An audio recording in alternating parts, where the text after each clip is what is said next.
ডিগ্রিটা কি? জাস্ট অ্যাডজেক্টিভের যে দোষ গুণগুলো আছে ওগুলো তারতম্যকে পরিমাপ করা। কার চেয়ে কার দোষ বেশি, কার চেয়ে কার দোষ কম, কে ভালো কে খারাপ, কে ছোট কে বড়, কে খাটো কে মোটা, কে কালা কে ফর্সা, ঠিক আছে? জাস্ট এটুকুই পরিমাপ করা ডিগ্রির কাজ, ডিগ্রি অফ কম্পারশন, ঠিক আছে? তো দোষগত অবস্থা তারতম্য বোঝাতে অ্যাডজেক্টিভের যে রূপান্ত হয় তাকে আমরা কি ডিগ্রি অফ কম্পারশন বলি, ঠিক আছে? কি বলছে?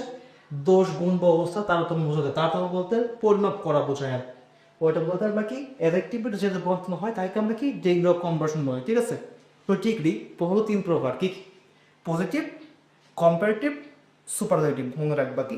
পজিটিভ ডিগ্রি, কম্পারেটিভ ডিগ্রি, আর হচ্ছে সুপারলেটিভ ডিগ্রি, ঠিক আছে?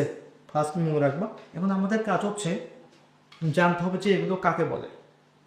যখন কোনো বস্তুর মধ্যে একটি বস্তু, মনে রাখবা, কোনো বস্তু, ব্যক্তি, যখন কোনো ব্যক্তি, বস্তু বা প্রাণীর সাধারণ দোষগুণ, প্রথমত জানতে হবে ডিগ্রি কয় প্রকার? তিন প্রকার। কি? পজিটিভ ডিগ্রি, কম্পারেটিভ ডিগ্রি আর সুপারলেটিভ ডিগ্রি, ঠিক আছে? তো আপনার বুঝবো যে পজিটিভ ডিগ্রি কাকে বলে।